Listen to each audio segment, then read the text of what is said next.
वो एक सुनसान इलाके में बना हुआ पुराना बंगला था।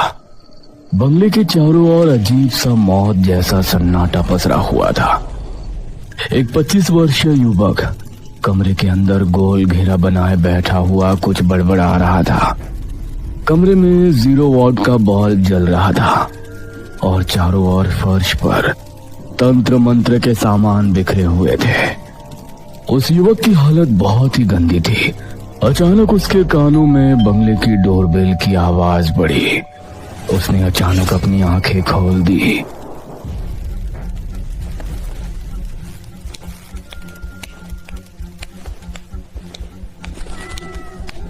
और उठकर सीधा बंगले का मुख्य दरवाजा खोल दिया। अरे यार सुमित, तेरी हालत देखकर ऐसा लग रहा है जैसे तुम महीनों से नहाया नहीं है।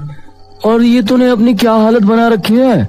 मगर सुमित खाली आंखों से अर्जुन को घूरने लगा। सुमित देखो, तुम्हारे साथ पारुल ने जो भी किया वो बहुत गलत किया। आखिर तुम कब तक अपने आप को इस तरह टॉर्चर करते रहोगे? हम तुम्हारे घर गए थे, तुम्हारे मॉम डैड ने बताया कि तुम पढ़ाई की वजह से अपने पुराने बंगले में कुछ दिनों के लिए शिफ्ट हो गए हो। लेकिन तुम्हारी हालत देखकर लग रहा है तुम पढ़ाई नहीं बल्कि यहाँ पर कुछ और ही कर रहे हो। सुमित कुछ देर उन दोनों को घूरता रहा और अचानक जोर से दरवाजा बंद कर लिया। अर्जुन और नैना एक दूसरे की ओर देखने लगे। मुझे लगता है कि हमें सुमित को कुछ और वक्त देना चाहिए। पागल हो गए हो तुम? उसकी हालत नहीं देख रहे? ऐसा लग रहा है जैसे उसकी मानसिक स्थिति ठीक नहीं है।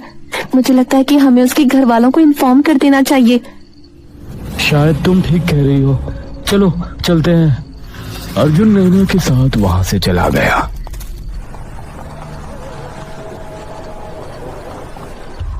इधर सुमित दोबारा उस कमरे में आकर बैठ गया।